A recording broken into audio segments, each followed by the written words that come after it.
বিরোধী কোনো আইন, তোমরা যত ষড়যন্ত্র করো, ভারতের প্রেসক্রিপশন নিয়ে, আমেরিকার প্রেসক্রিপশন নিয়ে, ইসলাম বিরোধী শক্তির প্রেসক্রিপশন নিয়ে আমার বাংলাকে তোমরা উত্তাল করতে চাও, আমার পারিবারিক বন্ধনগুলোকে তোমরা শিথিল করতে চাও, আমার নারীদেরকে তোমরা রাস্তায় বেহায়ার মতো বের করে দিতে চাও।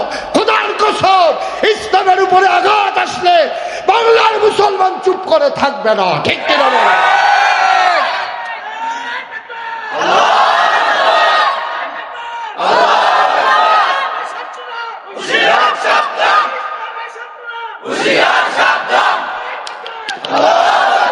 সবাই পড়েন আমিন।